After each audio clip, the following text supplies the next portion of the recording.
Welcome to Eye on the Cure, a podcast from the Foundation Fighting Blindness, providing science research, news, and insights about the world of vision and blinding diseases.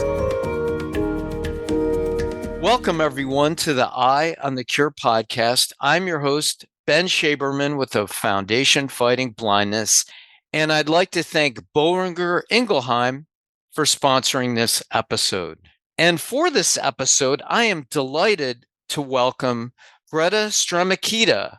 She's a para-athletic running champion from Ireland, and Greta has substantial vision loss from what is essentially retinopathy of prematurity, and we'll talk more about that in a minute. But Greta's running event is the women's 1,500 meters, and she's won gold in the 2018 and 2021 European Para-Athletic Championships, and she's a three-time Paralympian. And I had the opportunity to join Greta on Irish TV about 3 years ago. It was an early morning show called Ireland AM. It's sort of like Good Morning America for all the Americans out there, but of course it's in Ireland. It was early. I was jet lagged. I was not a happy camper. But I had a great time talking to Greta about running before we went on the program. I'm an avid runner, a slow runner, but I was really impressed with Greta's accomplishments. And it's great to reconnect with you, Greta, and have you on Eye on the Cure. Welcome. Thank you so much for having me. And I was very happy to receive your email. And I was like, oh, well, here you go. Yeah, it's great to reconnect. And I was thinking back to the show that we were on, and you got to talk about running, and I got to talk briefly about retinal gene therapy. And I felt like, I think the people out there are going to enjoy the running part a little more, but hopefully they got something out of gene therapy. But anyway, before we begin our discussion, I want to add that Greta does a lot more than just run. She's a very accomplished young woman. She has a degree in international relations.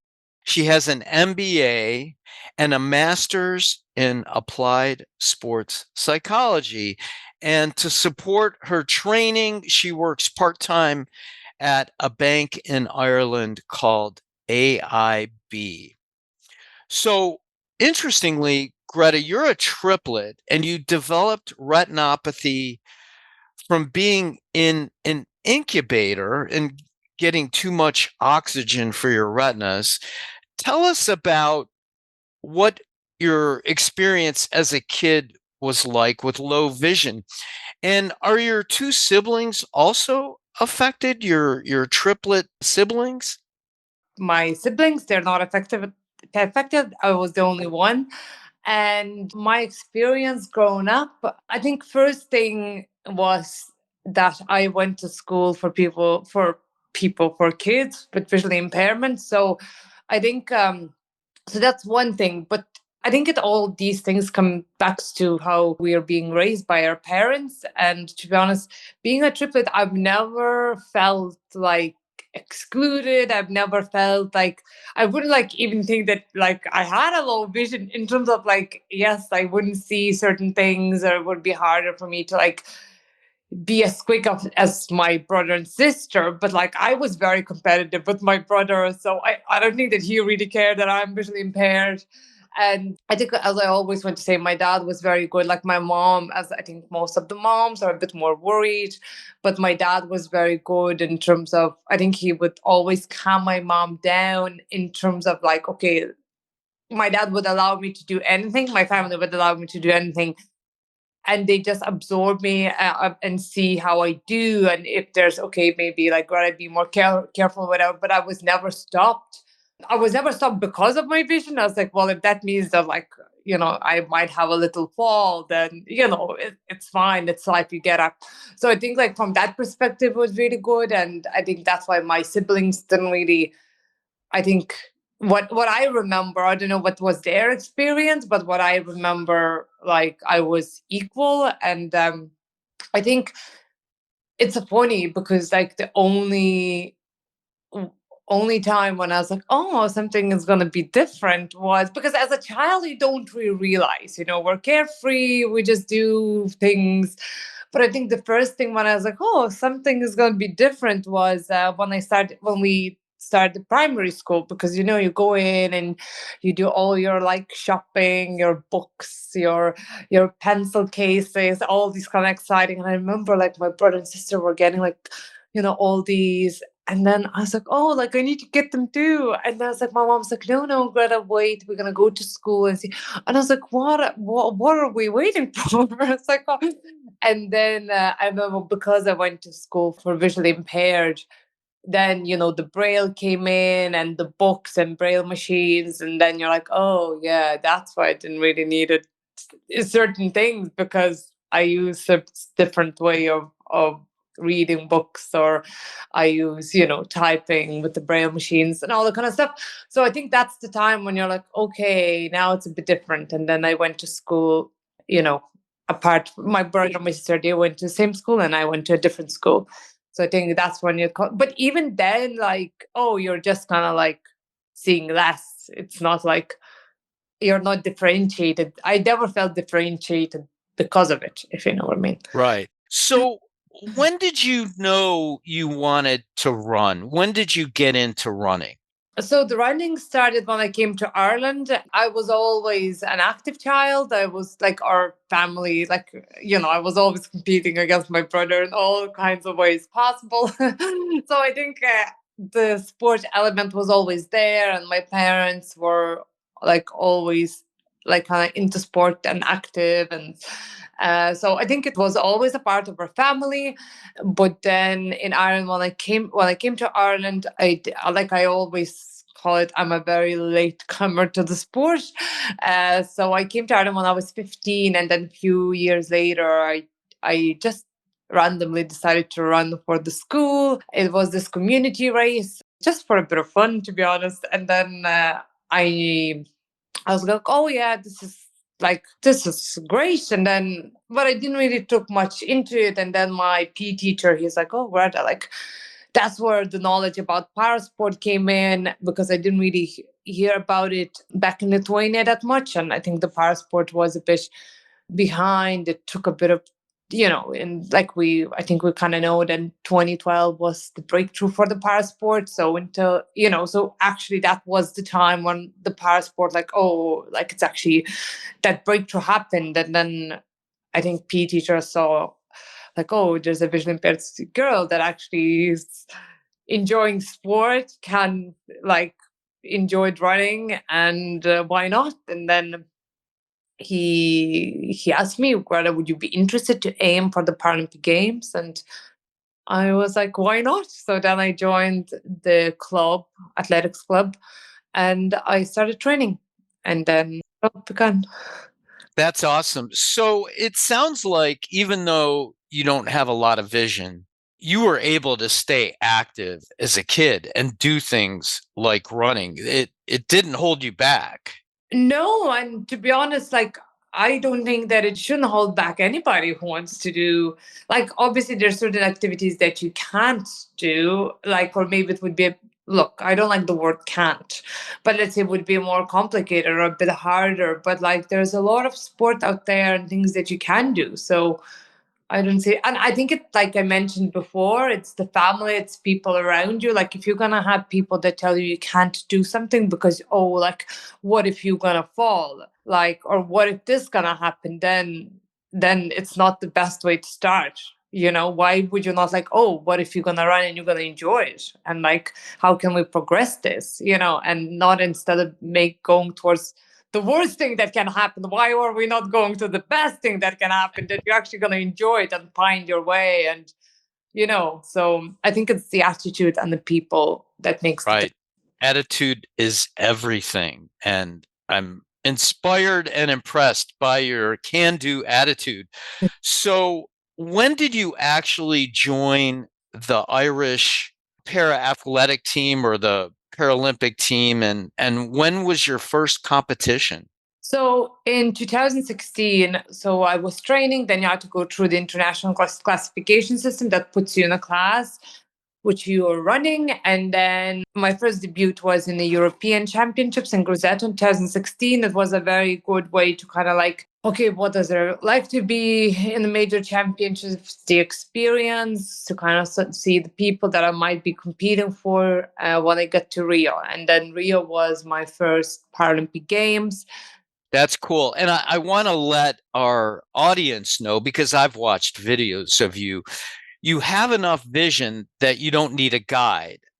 We saw, or I saw, that some of the people in competition needed a guide, but you can see the lanes okay?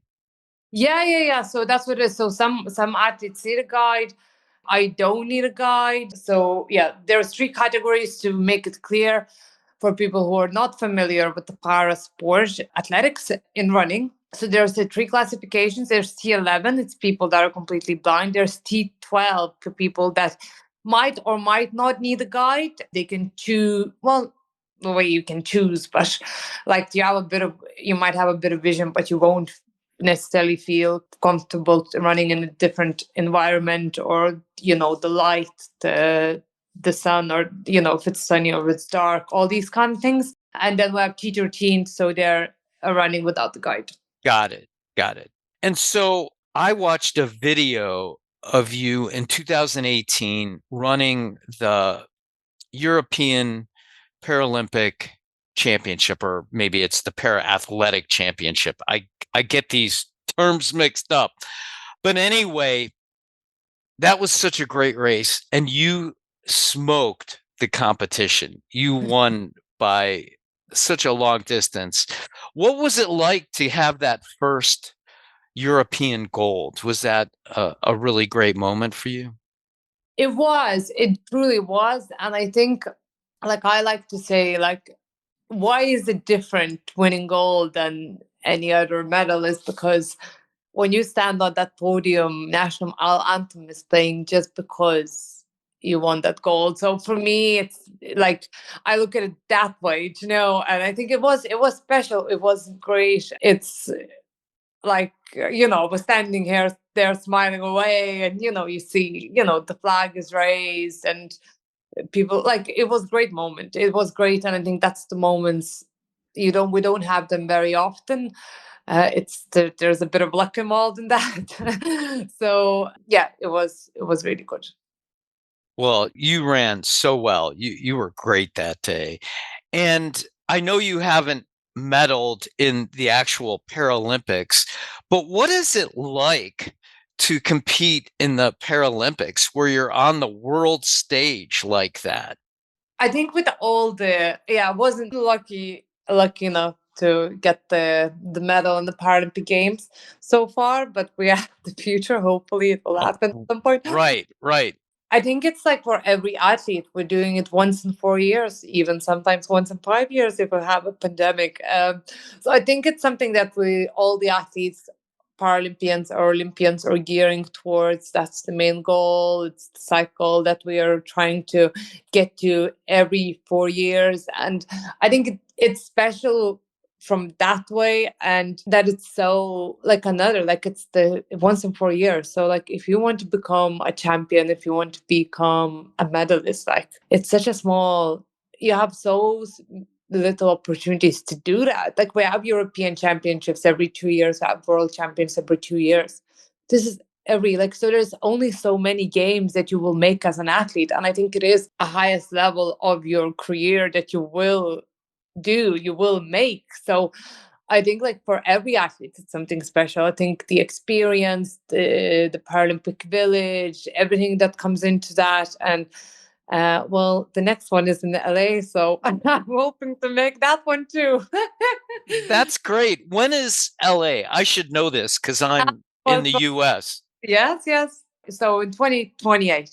2028. Okay. Well, maybe I can make it to LA to watch you. But what Paralympic Games have you participated in? So I went to Rio 2016, I went to Tokyo 2021, and I went to Paris 2024, and hopefully LA. LA. That's awesome. You've been to some really cool places. Yeah, That but you don't really see them. like you go, like some you get a chance to see, but some not really, because you come there, you're there for business. So you do your Right. job, and usually that's what it is. And it also depends when you're competing. There's a lot of variables come into play if you actually get a chance to see the place, because most of the time you don't really. Right, right. You're focused on the competition. And speaking of that, what is your typical training regimen when you know you have a big competition coming up? So to be honest, like it's very easy. I think most people think that, like, oh, like because like your big race is coming soon, you probably train really hard, but that's not the case. Like that's where we allow our bodies to recover. We allow our our rest. It's very easy running, maybe one session to kind of sharpen up a bit of race pace, maybe a light gym, and a lot of jogging, and allowing your body to release all the work that you did prior to that, all the year before that. That's well the when the work was, and then before the race you're just resting up and freshening up to be ready to go. I understand that. You're kind of resting up just before the competition, but when you're preparing in advance, maybe months or Yeah. a long time before, what is it your typical like training regimen during the week? Well, it would be, so Mondays there would be a lot of running. So let's say on Monday you would have like an hour run, and then the afternoon you would have like a bit of hills, and then like another like in 4 miles, and then on Tuesday you had a progression run, then gym, and then easy run, and then on Wednesday you would have a session, and then on Thursday you have a run, gym, run, and then on Friday it's your rest day, then on Saturday a session, and then on Sunday long run. So that's a lot of running during Yeah. the week. That's a lot of preparation. So what is your next competition? Is there a European Championship coming up? Yeah, so that should be the next. We still haven't had the dates. Don't know where it's exactly going to be. The location has been announced yet, so we'll actually have to wait and see. But that's the aim. Yeah. Okay. Okay. And to finish up our conversation, what do you do for fun? What do you spend your time doing when you're not running? Well, I think as a lot of people, like maybe this is very, very kind of like not basic, but like I get a like if I have an opportunity, I would like to travel different places which I can actually visit. I love food a lot, so I always like to try different places for food, meet my friends, maybe read a good book, watch some TV series. Like it's really kind of simple things. I think like also we're very lucky because with sports we kind of love what we do already. So like I don't need to look really really far for what's kind of fun for me because I have it every day. Right.